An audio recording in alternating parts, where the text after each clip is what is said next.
दोस्तों एग्ज़ाम से पहले बहुत से स्टूडेंट्स को बहुत ज़्यादा टेंशन होता है, चाहे वो बहुत ज़्यादा होशियार लड़का क्यों ना हो जाए। और अक्सर इस केस में देखा गया है कि क्लास का टॉपर भी एक रात पहले अच्छे से सो नहीं पाता है। और इस केस में बहुत सारे ऐसे केस भी आते हैं जो कि एग्ज़ाम का जो ये सब प्रेशर होता है वो अच्छे से झेल नहीं पाते और अब खुद सुसाइड अटेम्प्ट कर लेते हैं। दोस्तों इसी चीज़ को देखकर मैं ये वीडियो बना रहा हूँ, आपको बहुत ज़्यादा हेल्प करने वाला है। दोस्तों ये जो चीज़ें हैं वो मैं अपने पर्सनल एक्सपीरियंस के थ्रू बता रहा हूँ, क्योंकि मैंने भी एग्ज़ाम फेस किया है कि क्या क्या चीज़ें आते हैं, बहुत ज़्यादा प्रेशर होता है मेरे भाई, ठीक है। और दोस्तों आप लोगों ने ये भी देखा होगा कि आपके ग्रुप जोन में जो बंदे होते हैं वो पेपर के एक दिन पहले बहुत ज़्यादा क्रिकेट खेल रहे होते हैं या अपने गर्लफ्रेंड से बात कर रहे होते हैं। तो उन लोग क्या स्ट्रैटेजी अपनाते हैं, क्या चीज़ें करते हैं, ये सब चीज़ें ना मैंने खुद पर्सनल एक्सपीरियंस किया और उन लोगों से बात भी किया है, तभी मेरे को ये चीज़ पता चला। तो यही चीज़ मैं आप सभी को बताने जा रहा हूँ और ये वीडियो बहुत ज़्यादा इंपॉर्टेंट होने वाला है गाइस, हर स्टूडेंट के लिए, ठीक है। अब आते हैं पॉइंट की तरफ, क्योंकि मैं कुछ ऐसे पॉइंट बताने वाला हूँ जिसको फॉलो करके आप भी बहुत अच्छा मार्क्स गेन कर पाएंगे, ठीक है guys. First point, important chapters. दोस्तों कुछ बच्चे ऐसे होते हैं जो कि एग्ज़ाम से 2-3 दिन पहले सब कुछ पढ़ाई कर रहे होते हैं, ये पढ़ते हैं, वो पढ़ते हैं, ये सब थ्योरी पढ़ते हैं, मैथ्स बनाते हैं, ये सब चीज़ें करने लगते हैं, या कुंजी वगैरह अलग अलग अनसॉल्व पेपर ये सब चीज़ें सॉल्व करने लगते हैं भाई।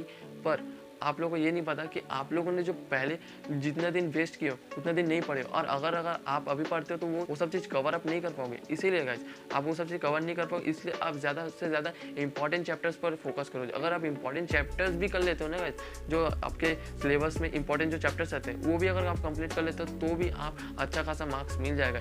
Second point, recoil study. तो उससे रिकॉइल स्टडी क्या होता है, तो अक्सर आप लोगों ने देखा होगा आपके ग्रुप जोन में हो या दूसरे ग्रुप जोन में, या फिर आप लोगों को टीचर्स लोग को भी देख लीजिए। टीचर्स लोग क्या करते हैं, सभी बच्चों को बहुत ज़्यादा ज़ोर से चिल्ला के पढ़ाते हैं, जिसके थ्रू आप सभी को सुनाई भी दे और आप उस सब पॉइंट को याद रख सके। इसीलिए आपके भी स्टडी में ये चीज़ बहुत ज़्यादा अप्लाई होता है। आप किसी भी स्टडी को लेके या पढ़ाई कर रहे हैं या कोई दूसरा चैप्टर उठाए तो उसी चैप्टर को आप रिकॉल करके चिल्ला के पढ़िए, तो आपके ब्रेन में ये ट्रिगर होता है कि यार वो चीज़ हम लोग पढ़ रहे हैं, तो हमारे माइंड में वो चीज़ बैठा रहता है, ठीक है। और बड़े बड़े साइंटिस्ट लोग भी बताते हैं कि रिकॉल करके जो भी चीज़ किया जाता है वो बहुत जल्दी याद होता है और बहुत ज़्यादा अच्छे से भी, ठीक है। थर्ड पॉइंट, कोई भी नई चीज़ ना सीख के आपने जो भी पढ़ा है उस पर फोकस कीजिए।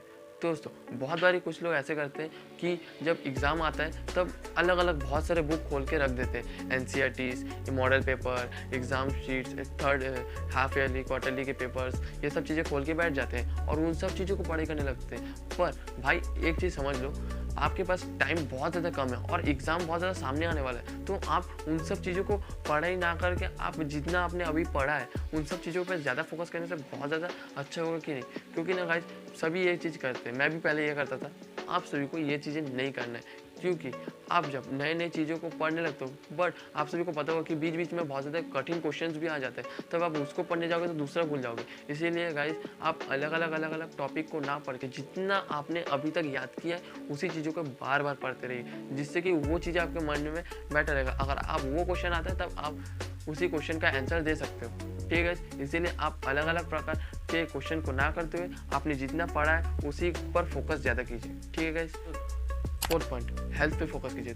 तो दोस्तों कुछ बच्चे ऐसे करते हैं, सुबह के 6 बजे से स्टडी करने बैठते हैं और 10-12 बजे तक उठते हैं और ये सोचते हैं कि हमारा टाइम जा रहा है, हमको एक भी टाइम वेस्ट नहीं करना है। तो भाई आप अगर एग्ज़ाम के टाइम में अपने हेल्थ के ऊपर फोकस नहीं करोगे, तब आप अगर थोड़ा सा भी हेल्थ बिगड़ा तो वो जो 1-2-4 घंटे एक्स्ट्रा पढ़ाई करे, वो एक्स्ट्रा पढ़ाई तो पढ़ाई और जितना बचा टाइम था वो भी आप नहीं कर पाओ। इसीलिए गाइस आप बहुत ज़्यादा हेल्थ पे फोकस कीजिए, क्योंकि गाइस ये है ना कि बच्चे लोग पढ़ने तो बैठ जाते हैं और सोचते हैं बहुत ज़्यादा टाइम बैठना है और वो बैठ भी जाते हैं, पर अपने ऊपर फोकस नहीं करते कि हमने खाना खाया कि नहीं खाया। तो ये सब चीज़ें नहीं सोचते, तो ये सब चीज़ों को सोचना चाहिए गाइस, क्योंकि अभी क्या एग्ज़ाम में आपको जितना ज़्यादा स्टडी की ज़रूरत है उतना ज़्यादा हेल्थ की भी ज़रूरत है, ठीक है भाई। इसीलिए आप बहुत ज़्यादा हेल्थ पर भी फोकस कीजिए, वरना जब भी आप एग्ज़ाम देने जाएगा तब आपका अगर हेल्थ बिगड़ता है तब एग्ज़ाम तो एग्ज़ाम आप कुछ नहीं दिला पाएंगे, तब जितना भी मेहनत किया वो पूरा का पूरा वेस्ट हो जाएगा, ठीक है गाइस।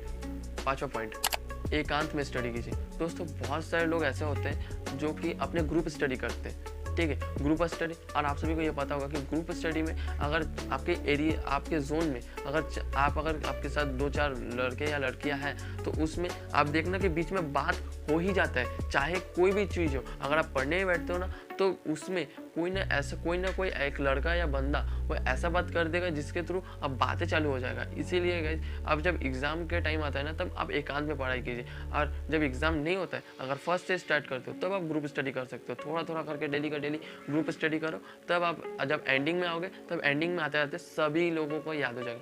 पर मैं आप सभी को ये रिकमेंड करता हूँ, जब आपका एग्जाम आ रहा है, तो एग्जाम के टाइम आप एकांत में पढ़ाई कीजिए, ना कि ग्रुप स्टडी कीजिए। ठीक है गाइस। छठवां पॉइंट, स्टडी के टाइम ब्रेक लेना। दोस्तों कुछ बच्चे ऐसे करते हैं, स्टडी के टाइम ब्रेक थोड़ा भी ब्रेक नहीं लेते हैं। वो सोचते हैं कि मैं बस पढ़े ही जाऊँ, ये सोचते हैं। बट ये बहुत ज़्यादा गलती है। आप सभी के लोगों ने ये देखा होगा कई बार कि आप जब स्कूल में पढ़ते हैं, तब किसी भी मैम या किसी भी सर का पीरियड जो होता है वो हमेशा 1 घंटे का होता है, क्योंकि गाइस 1 घंटे से ज़्यादा किसी का भी फोकस नहीं बन पाता है, वो अलग ही डिस्टर्बेंस में चला जाता है। कुछ लोग ऐसे होते हैं जो पढ़ाई कर लेते हैं 1 घंटे से ज़्यादा, पर कुछ लोग नहीं होते, क्योंकि ना तब आपका माइंड एकदम घूम जाता है गाइस। जब 1 घंटे लगातार जब पढ़ाई करता हूँ, तब आपका माइंड ना घूम जाता है गाइस। इसीलिए आप थोड़ा 25 मिनट आप उसमें पोमोडोरो टेक्निक यूज़ कर सकते हो। 25 मिनट तो स्लॉट में बांध दीजिए, 25 मिनट आपको स्टडी करना है, 5 मिनट आपको ब्रेक लेना, क्योंकि गाइस स्टडी में ना ब्रेक लेना बहुत ज़्यादा इंपॉर्टेंट है। अगर आप ब्रेक नहीं लेते तब आपका हेल्थ भी बिगड़ सकता है। ठीक है, इसलिए आप ब्रेक लेते आप पढ़ाई भी कीजिए। ठीक है गाइस, तो यही थे कुछ पॉइंट्स। आई होप आप सभी को पसंद आया होगा ये पॉइंट, क्योंकि गाइस ये चीज़ मैंने फेस किया है, इसीलिए मैं आप सभी को बताता हूँ। ठीक है guys, thank you for watching for cool influencer. Video पसंद है तो लाइक कीजिए, सब्सक्राइब कीजिए। Love you all.